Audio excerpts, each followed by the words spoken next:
This podcast is sponsored by Hollywood Casino in Charlestown, West Virginia. April's featured entertainment includes Los Lobos on the 12th, Josh Turner on the 13th, and the Steel Woods on the 26th. Details and tickets at HollywoodCasinoCharlestown.com. Must be 21 to enter the casino floor and attend a show. Gambling problem? Call 1-800-GAMBLER.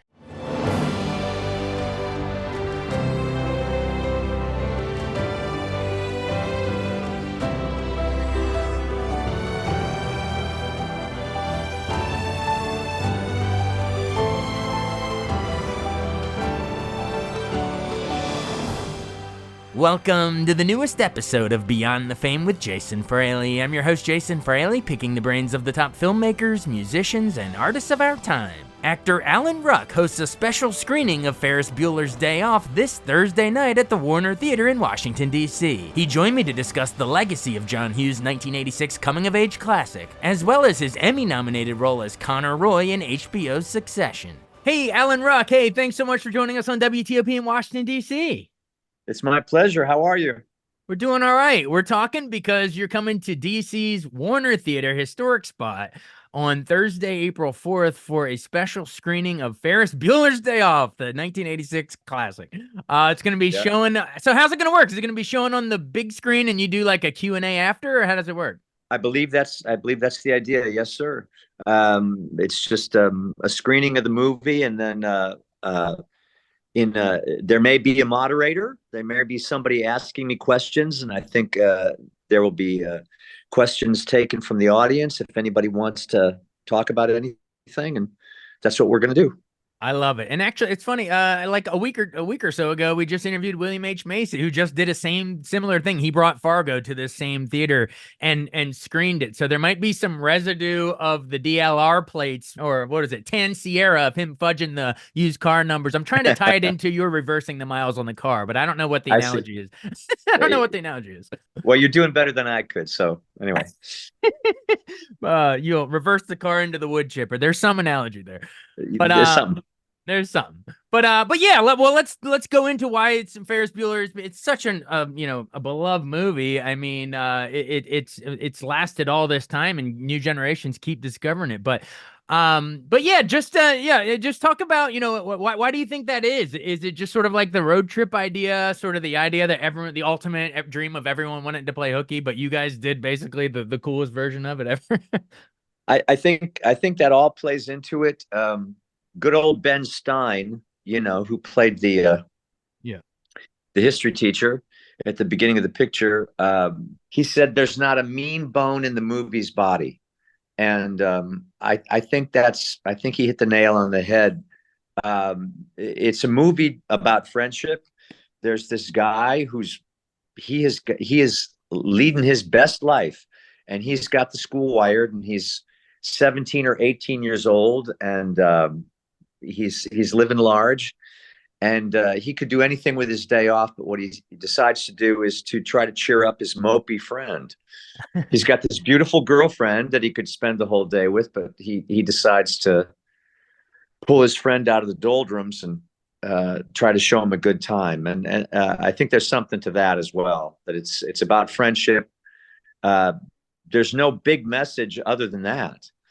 Well, although it is deceptively profound in terms of like life moves pretty fast. If you don't slow down, you might miss it. Like, so there are some messages in it, but I think you're right. It is also mostly just that playing hooky kind of it's just fun. Yeah, well, I mean, there's that. Absolutely. Life moves pretty fast. If you don't slow down, you could miss it. But there's no big political agenda.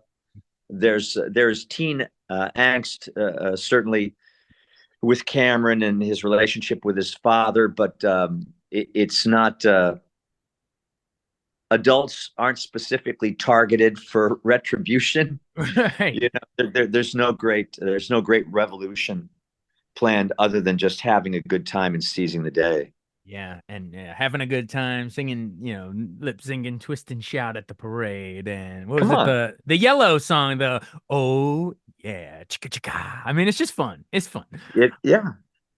Tell me about sort of, you were, gosh, I mean, you're a very iconic actor, and we can go into Succession later in the interview if you want. But I mean, at the time, you're such a young cast. I mean, it's like introducing us all to you and Matthew Broderick and Mia Sara and Jennifer Grey. This was before she did Dirty Dancing. Even a young Charlie Sheen shows up. So like, yeah, just talk about sort of you all being, young and just starting in the industry together. I mean, what was it? Was it kind of like a cool bonding thing that you guys would all skyrocket after that, but you all kind of started in this nucleus of this movie?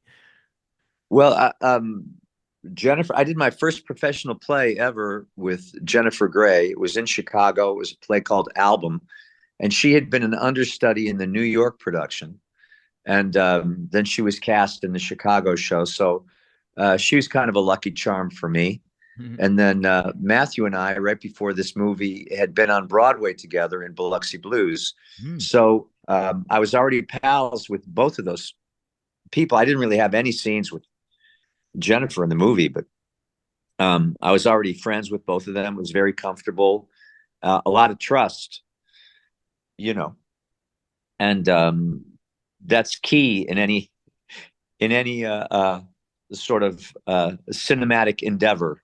Trust is key. It's like I believe you're going to show up and do your job, and I'm going to do mine, and so it was a happy reunion with Jennifer and kind of an extension of a new friendship with Broderick.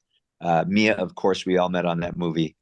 So it was, and it was kind of a little bit of a homecoming for me because I had gone to the University of Illinois in downstate Illinois in Champaign-Urbana. And then after school, I went right up to Chicago, and that's where I got started.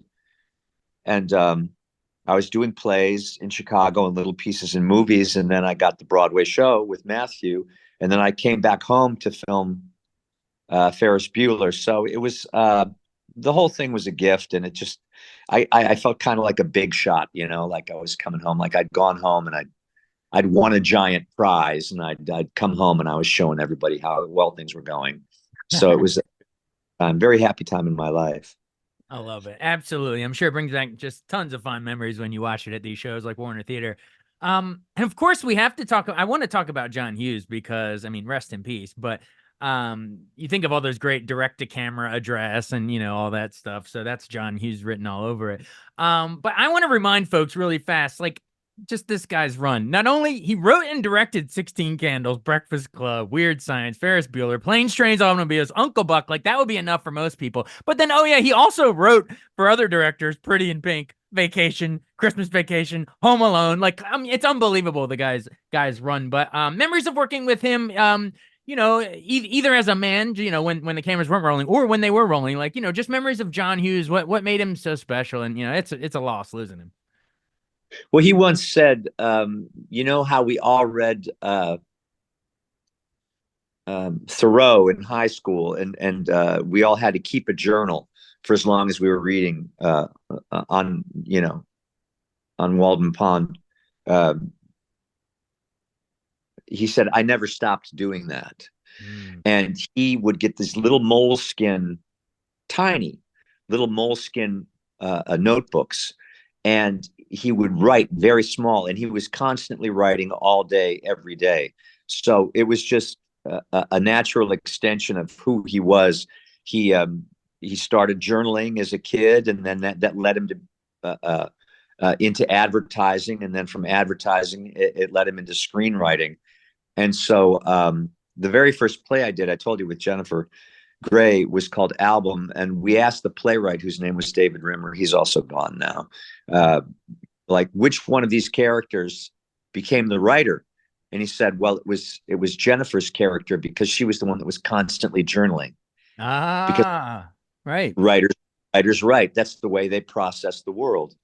And so John, he had that hat. It was habitual. He just wrote. And he was very curious about the world, and he was very curious about kids. And I remember when we, in pre-production in Chicago, before we started work, I went with him to a record shop, and of course everybody knew who he was.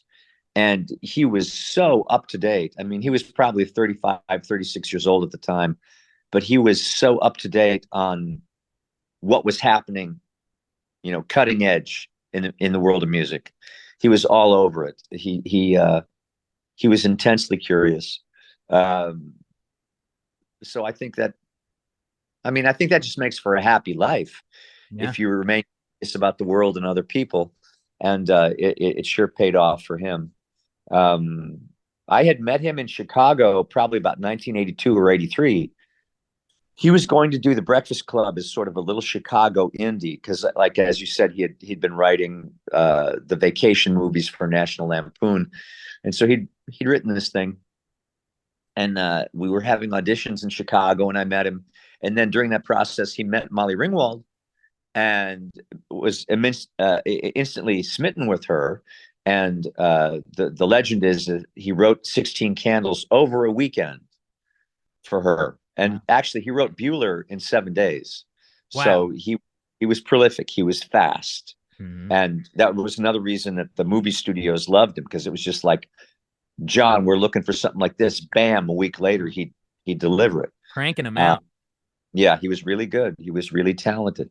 And so then when Bueller came along, I was working in New York on stage with Matthew, and in Biloxi Blues, Matthew spoke directly to the audience, as he had done in the previous Neil Simon play, Brighton Beach Memoirs. And so John was smart to hire Matthew because he was so good at that. I mean, now that we're, old men, maybe people forget Matthew had such magic at that time. He was instantly likable. I mean, he looked great on camera, but he was just instantly likable, instantly relatable. And so that breaking the fourth wall thing, that hadn't been done in the movies since Alfie with Michael Caine. Right. In about 1966. It just hadn't been done. And so Hughes was really wise to pick Matthew. Well, we had heard that they did it in Annie Hall a little, right? And some movies like that, I think, or maybe Blazing Saddles. There's a couple probably if we really think, but yeah, you're right. This was like the first big example that I can think of. Yeah, I can't really remember. Maybe the Annie Hall thing. You're probably right. I don't know. Yeah. But so we had heard that some years later, actually, that rather Hughes had written Bueller for Anthony Michael Hall and had written Cameron for Emilio Estevez. Mm. And both those guys had worked with John, and I know that they enjoyed it, but they were moving on to other things. I can't remember what Anthony Michael Hall was doing at the time, but Emilio was making Repo Man, which was a very different kind of movie. Yeah. So they turned it down, and then he was looking for a Ferris, and he was lucky to find Matthew. So, I mean, it was the best part in a movie I've had to date, truly. So I'll be forever grateful to John Hughes for putting me in that movie. And I had no idea. I don't think any of us did, that it would become this sort of cultural phenomenon. It was just, at the time, it was just a really good job. Absolutely. Well, I wanted to spend most of this interview talking about Ferris Bueller because that's the event that you're coming. But I do want to remind everybody, Matthew goes on and does Glory and shows his range. You do, Speed, Twister, Agenda, like some of the big action cool movies of the 90s, not to mention Spin City, where Cameron gets to team with Marty McFly in a sitcom. That's cool. But I do want to have time before we run for Succession. We got to close it out with Succession. Connor Roy, congrats on your Emmy nomination this past year, supporting actor. Sort of I don't know how you'd call him, sort of the bizarre black sheep of the family. He's a funny character. But yeah. But I want to ask, what was it like, getting to play that character? He's sort of like a standout, kind of the oddball, But yeah, what was your sort of approach to bringing him to screen? Every now and then, this happens to me where I'm handed something where it's basically a license to steal, and the thing with Connor, I found out at the very beginning. I went to Adam McKay's house. It's a long story. I almost didn't audition for the show. Yeah. But I went to his house, and I actually didn't even know the material. And he said, make it up. He said, you know the situation, right? Yeah.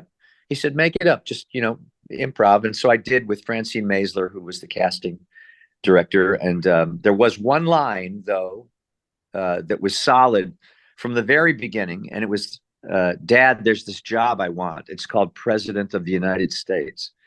And I said to Adam, well, clearly he's putting the old man on, yeah. Yeah. And he said, oh, no, no, no.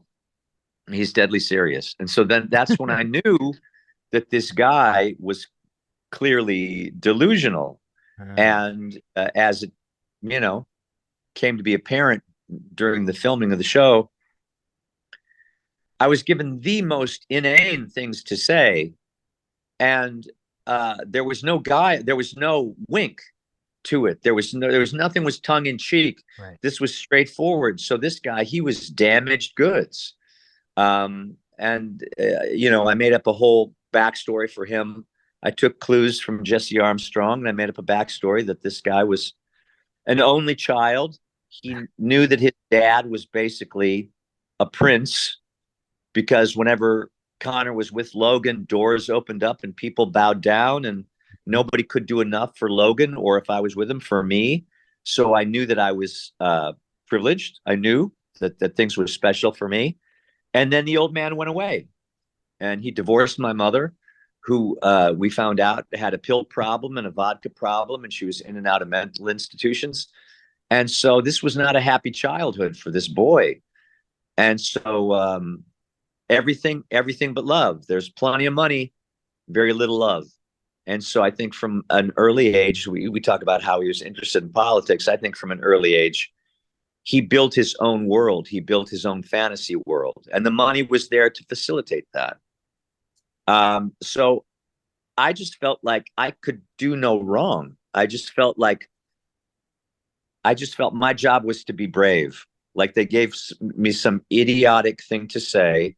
I just had to figure out why a person would say it, what kind of person would say a thing like that and truly believe it. Right. Actually be dead serious about it. Yeah, exactly. And so then I just, filled in the blanks with some ADHD and some different types of mental illnesses. And then we got Connor. Wow, thank you. It's a great character. I mean, a whole cast of great characters and great performance in the writing and the whole thing. Well, I know we're tight on time, but I do want to ask, sort of in the final seconds here.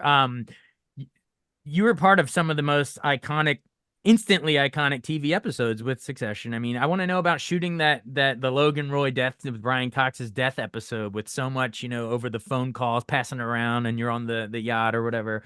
Just memories of shooting. I mean, yeah, the funeral episode was amazing too, but just tell me about the death episode. I think that'll go down as one of the best, the coolest, like one take sort of looking episodes ever.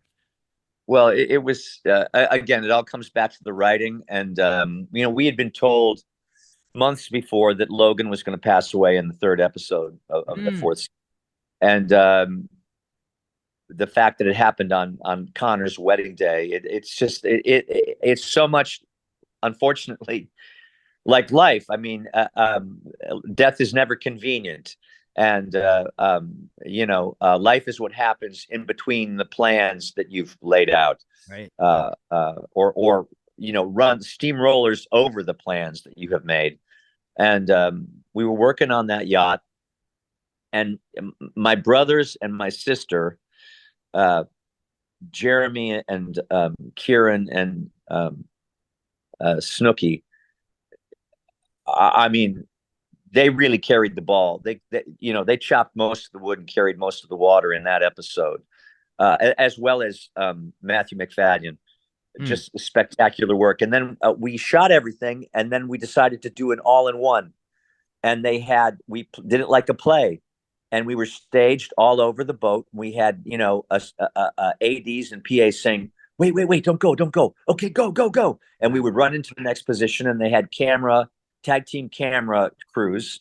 So there would be a camera. As soon as they were getting to close to rolling out, the camera next to them would start shooting and would pick up the scene from there. And it was about a 23-minute take, I believe. And it was thrilling. It was one of the most thrilling things I've ever done. And I've been doing this for over 40 years. Yeah. And at the end of it, when they finally said cut, after about 23 minutes, the whole crew erupted in a cheer. I mean, 100+ people erupted in this magnificent cheer because everybody had brought their A game. And we did something that we got it, baby. Yeah. it was really wonderful. It was exciting. Well, it Yeah. was exciting for you. It was exciting for us to watch. I mean, it was incredible to watch that roll out. So congrats. Well, I think we'll wrap it back around now and remind everybody, Alan Ruck coming to DC's Warner Theater to screen Ferris Bueller's Day Off on Thursday, April 4th. Now you're going to be in DC. Final seconds. Is Connor could run. This could be the presidential time. You could announce on stage that you're running. There's still time. It's November's the election. So is this Connor's opportunity? I think I'll have to talk to some people before I do that. Well, actually, here's what I think you should do is I think you should come out wearing the Gordie Howe Cameron hockey, the Red Wings jersey, but midway through take it off and have like a Washington Caps, like an Ovechkin or something underneath. That'll make the crowd go wild. Okay. Thanks. All right. Hey, thanks so much for doing this. It was fun. Okay, appreciate it. All right. Chicka. Take care. Thanks so much for listening to Beyond the Fame with Jason Fraley. Our theme music is Scott Buckley's Clarion. Remember to give us a 5-star rating if you like what you hear. We'll see you next time.